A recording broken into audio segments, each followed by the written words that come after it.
बिस्मिल्लाहिर्रहमानिर्रहीम। Welcome to research pedia channel. दोस्तों, आज की वीडियो में हम लोग ये सीखेंगे कि अगर आप लिटरेचर रिव्यू करने के बाद, क्रिटिकल लिटरेचर रिव्यू करने के बाद जब हाइपोथेसिस क्रिएट कर चुके हों तो उसके बाद रिसर्च क्वेश्चंस और रिसर्च ऑब्जेक्टिव किस तरह से बनाए जाते हैं।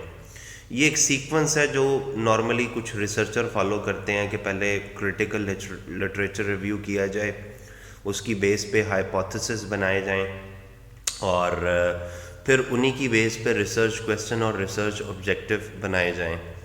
इससे प्रीवियस जो मैंने वीडियो अपलोड की थी उसमें मैंने क्रिटिकल लिटरेचर रिव्यू बनाने का तरीका सिखाया था। होपफुली आपने वो वीडियो देखी होगी। अगर आपने वो वीडियो नहीं देखी तो उस वीडियो को ज़रूर देखें ताकि पहले आपको क्रिटिकल लिटरेचर रिव्यू करने का मेथड समझ आए, फिर उसकी बेस पे हाइपोथेसिस किस तरह से क्रिएट किए जाते हैं वो समझ आए। हाइपोथेसिस जब आपको बनाने आ जाएं तो उसके बाद जो नेक्स्ट प्रोसीजर होता है वो रिसर्च क्वेश्चंस और रिसर्च ऑब्जेक्टिव बनाने का होता है, जबकि प्रीवियस वीडियो में मैं आपको क्रिटिकल लिटरेचर रिव्यू करने का तरीका बता चुका हूँ। तो आज आपने करना ये है पहला काम कि जो आप हाइपोथेसिस बना चुके होंगे उनको वन बाय वन जो है वो कॉपी करके एक साइड पर ले आएँ। यानी हर हेडिंग्स के अगेंस्ट, हर क्रिटिकल रिव्यू के अगेंस्ट जो जो आपने हाइपोथेसिस बनाए हैं, लाइक दिस, ठीक है, ये एक हाइपोथेसिस है। फिर मेरी सेकंड हेडिंग के अगेंस्ट ये एक हाइपोथेसिस है, ठीक है। फिर मेरी थर्ड हेडिंग के अगेंस्ट जो है ये एक हाइपोथेसिस है, एंड सो ऑन। मेरे जितने भी इंडिपेंडेंट वेरिएबल हैं उनके अकॉर्डिंगली मैंने कुछ हाइपोथेसिस क्रिएट किए हुए हैं। तो इन्हीं की मदद से मैं आपको रिसर्च ऑब्जेक्टिव और रिसर्च क्वेश्चंस जो है वो बनाना सिखाऊंगा। तो आते हैं आज की डिस्कशन की तरफ। यहाँ पर मैं हेडिंग दे देता हूँ रिसर्च ऑब्जेक्टिव्स की, और एक हेडिंग आ जाती है रिसर्च क्वेश्चंस की।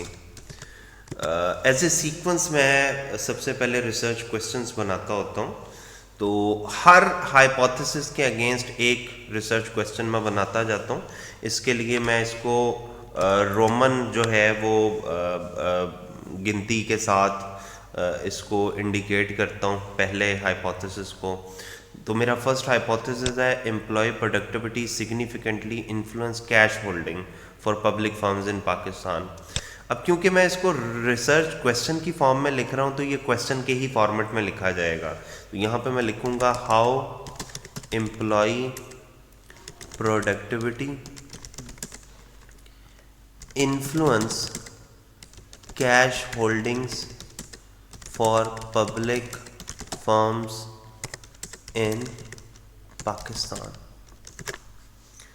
एक चीज़ याद रखिएगा, जब आप रिसर्च क्वेश्चन लिख रहे होते हैं तो आपको इंक्रीज़ या डिक्रीज़ का आइडिया नहीं होता, क्योंकि ये जो रिसर्च क्वेश्चन है ये चैप्टर 1 का पार्ट है, और चैप्टर 1 में अभी हम चीज़ें इनिशियल बेसिस पे लिख रहे होते हैं, ठीक है। लिहाजा हमें नहीं पता होता कि फ़लाँ चीज़ से फ़लाँ चीज़ जो है वो इंक्रीज़ करेगी या डिक्रीज़ करेगी।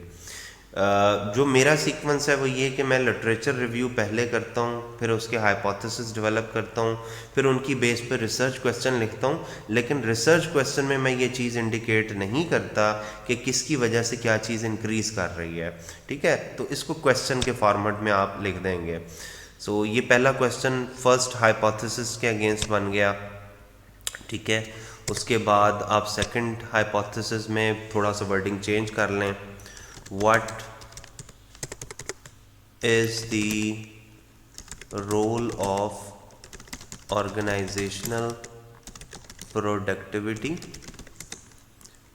in affecting the cash holdings for public firms in Pakistan. Basically आपने साथ में ये भी बताना होता है कि ये स्टडी आप कंडक्ट किस सेक्टर पे कर रहे हैं। तो मैं क्योंकि पब्लिक फर्म्स पे कर रहा हूँ तो मैं साथ में इसको भी लिखता जाऊँगा। उसके बाद थर्ड जो है this will be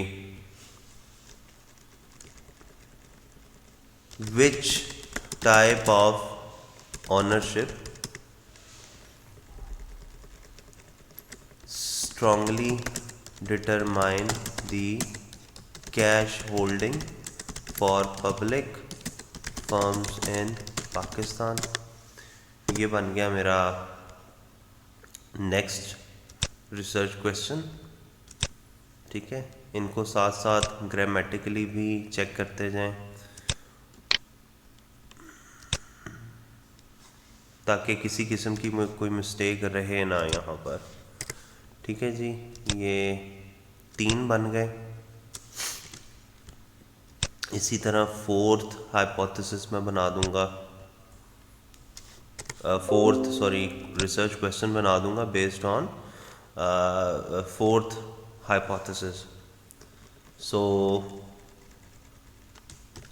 do the dividend policy really matters for cash holdings for the public firms in Pakistan। ठीक है जी, अब ये आप पे डिपेंड करता है कि आप किस फॉर्मेट में रिसर्च क्वेश्चन को लिखना चाह रहे हो। बेसिकली सेंस यही आना चाहिए कि आप एक क्वेश्चन यहाँ पे पोज कर रहे हो। ठीक है, तो हर एक में आप थोड़ा थोड़ा वर्डिंग को चेंज करते जाओ। सेम फॉर्मेट में प्रेफरेबली आप ना लिखें, हर बार वर्डिंग को चेंज करते जाएं। उसके बाद 5वां है मेरा research question, how does the governance quality influence the cash holdings for Pakistani public firms।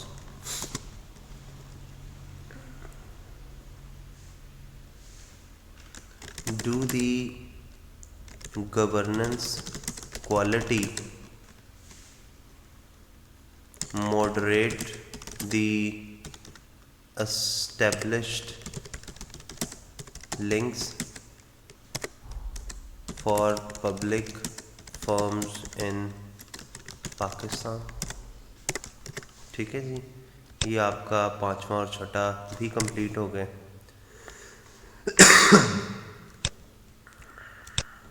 ये हमारे बन गए हैं रिसर्च क्वेश्चन। अब इन्हीं की बेस पे हम रिसर्च ऑब्जेक्टिव्स यहाँ पर बना लेते हैं। So it is basically the simplest way. अगर आप मतलब न्यू है, रिसर्च आप फर्स्ट टाइम कर रहे हैं और आपको आइडिया नहीं है कि किस तरह से रिसर्च ऑब्जेक्टिव या रिसर्च क्वेश्चंस जो हैं वो लिखे जाएं, तो it is the simplest way कि आप इस तरह से सबसे पहले रिसर्च क्वेश्चंस जो हैं वो क्रिएट कर लें, फिर रिसर्च ऑब्जेक्टिव। लेकिन इनकी तरतीब यही रखें कि ऑब्जेक्टिव्स पहले आते हैं, रिसर्च क्वेश्चंस बाद में। तो अब इन्हीं की बेस पे मैं रिसर्च ऑब्जेक्टिव्स क्रिएट करूँगा। अब ये चीज़ बताने से पहले आपको ये बताता चलूँ कि कुछ हमारे यहाँ पर जर्नल ऑब्जेक्टिव्स हैं। ठीक है, कुछ स्पेसिफिक ऑब्जेक्टिव्स हैं, लाइक ये जो पहले 4 क्वेश्चंस हैं, ठीक है, ये इंडिपेंडेंट का डिपेंडेंट पे इम्पैक्ट बता रहे हैं। जैसे कि मैंने वीडियो के स्टार्ट में बताया था कि ये मेरे इंडिपेंडेंट वेरिएबल हैं और ये मॉडरेटिंग है। इसका मतलब है मेरे 2 ऑब्जेक्टिव होंगे। एक तो ये कि मैं इंडिपेंडेंट वेरिएबल का इम्पैक्ट डिपेंडेंट के ऊपर देखना चाह रहा हूँ, और एक मॉडरेटिंग का। ठीक है, तो सिंपली मैं क्या करूँगा, यहाँ पर पहले जर्नल ऑब्जेक्टिव्स लिखूँगा।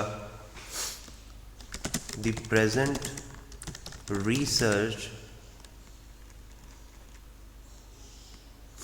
एम्स लिख लें, फोकस लिख लें। ठीक है, टारगेट्स लिख लें। मतलब it is up to you कि आप किस तरह की वर्डिंग से स्टार्ट करना चाह रहे हैं।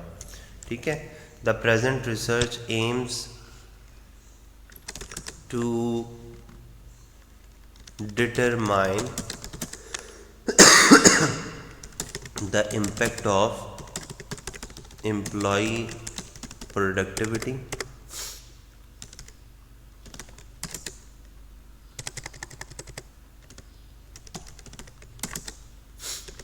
organizational productivity, ownership type, dividend policy, and governance quality on cash holdings for the public firms in Pakistan. ये देखें जी, ये मेरे जितने भी इंडिपेंडेंट वेरिएबल थे जिनमें मैं उनका इम्पैक्ट चेक कर रहा था, उनको मैंने इकट्ठा लिख दिया एज ए जर्नल ऑब्जेक्टिव ना। ठीक है, इसी के साथ मेरा एक सेकेंडरी ऑब्जेक्टिव भी है, वो है मॉडरेटिंग वेरिएबल का इम्पैक्ट चेक करना। तो मैं यहाँ पर लिख दूंगा एडिशनली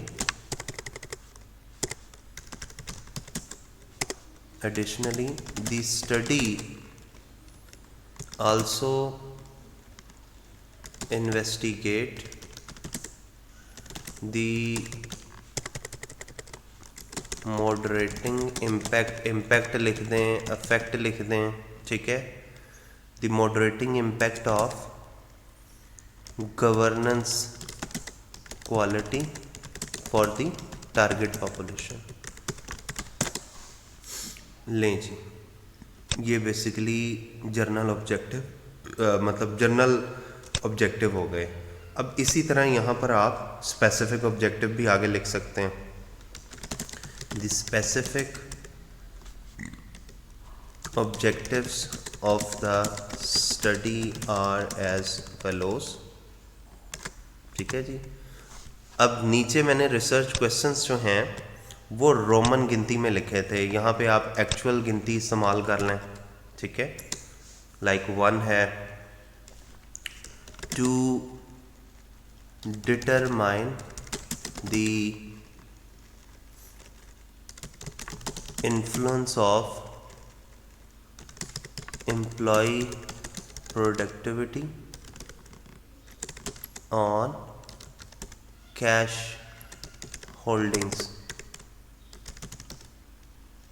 ठीक है जी, ये आपने फर्स्ट ऑब्जेक्टिव लिख दिया। अच्छा, ऑब्जेक्टिव के अंदर टारगेट पॉपुलेशन क्योंकि ऊपर जर्नल ऑब्जेक्टिव में आ चुका है, ठीक है, तो आप कोशिश करें यहाँ ना लिखें क्योंकि ये रिसर्च क्वेश्चन में भी रिपीट हो रहा है जो आपकी टारगेट पॉपुलेशन है, क्योंकि ये ऊपर आ चुकी है और इसी को हम फर्दर एलेबोरेट कर रहे हैं, तो लिहाजा यहाँ पे लिखने की कोशिश ज़रूरत नहीं है। फिर इसी तरह to examine the role of organizational productivity for cash holdings। ठीक है जी। to investigate the type of ownership responsible for cash holdings। ठीक है जी, ये मतलब जैसे जैसे आपने रिसर्च क्वेश्चन लिखे हुए हैं ना, उसी के पैटर्न में यहाँ पर टू का वर्ड ऐड कर लें और सिंपल जो एक पॉजिटिव सेंटेंस है वो बनाएं। ठीक है, you don't need to repeat the research question here, मतलब आपने बस तरतीब वही रखनी है, जिस तरतीब में आपने रिसर्च क्वेश्चन लिखे हैं उस तरतीब को आपने चेंज नहीं होने देना। अच्छा, इसी तरह to find out how the dividend policy impact the cash holding. ठीक है, टू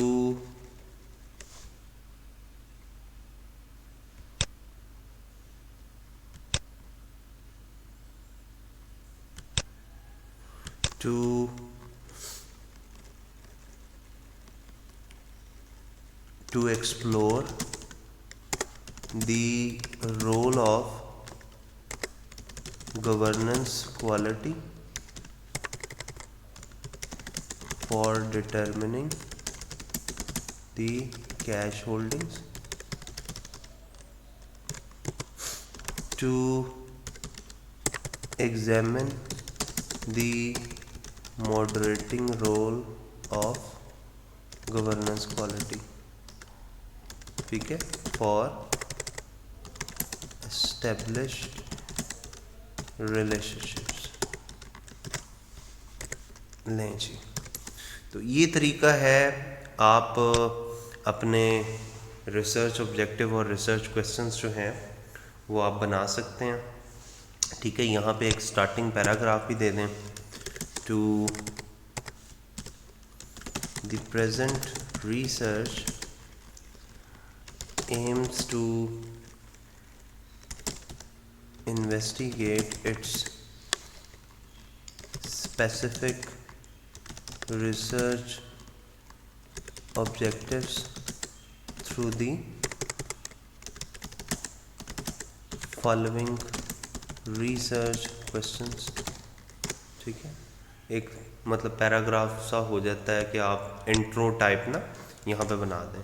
तो ये एक तरीका है जिससे आप रिसर्च ऑब्जेक्टिव्स और रिसर्च क्वेश्चन इजीली क्रिएट कर सकते हैं। तो सिंपली आपने क्या किया, आपने जो critical literature review as per my previous video बनाया था, ठीक है, उसकी मदद से रिसर्च ऑब्जेक्टिव्स, ठीक है, और रिसर्च क्वेश्चंस जो हैं यहाँ पर जनरेट कर लिए।